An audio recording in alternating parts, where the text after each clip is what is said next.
তাকে বাড়িতে থাকতে হয় এমন বাংলা বাক্যগুলোকে ইংরেজিতে কিভাবে ট্রান্সলেট করবেন। যখন দেখবেন কোনো একটা বাক্যের মধ্যে কোনো একটা কাজ করতে হয়, বলতে হয়, লিখতে হয়, শুনতে হয় এমন লেখা রয়েছে, তখন যেটা করতে হবে সেটা হচ্ছে প্রথমে সাবজেক্টটা লিখতে হবে। সাবজেক্ট হচ্ছে তাকে, এই জন্য আমাদেরকে আমরা হিউ লিখতে পারি, শিউ লিখতে পারি। আমি এখানে হি লিখলাম, ওকে ফাইন, সাবজেক্ট লিখে ফেললাম। এরপর আমাদেরকে যেটা করতে হবে ইজ টু করতে হবে। যদি প্রেজেন্টে হয় ইজ টু, আর যদি পাস্টে হয় ওয়াজ টু। যেহেতু এটা প্রেজেন্টে আসে এই জন্য is to, he is to. Okay, এরপরে হচ্ছে আমাদেরকে যেটা করতে হয় হি ইজ টু কী করতে হয়, থাকতে হয়।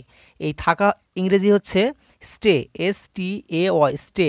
হি ইজ টু স্টে, কোথায় থাকতে হয়, বাড়িতে, এজন্য লিখতে হবে at home, HOME, home, at home. তাহলে কি দাঁড়ালো, তাকে বাড়িতে থাকতে হয়। এই বাংলা বাক্যটির ইংরেজি ট্রান্সলেশন হচ্ছে হি is to stay at home. পরের বাক্যটি লক্ষ্য করুন, আমাকে বাড়িতে থাকতে হয়। এই বাংলা বাক্যটির ইংরেজি ট্রান্সলেশন কি হবে আপনারা কমেন্টে লিখুন।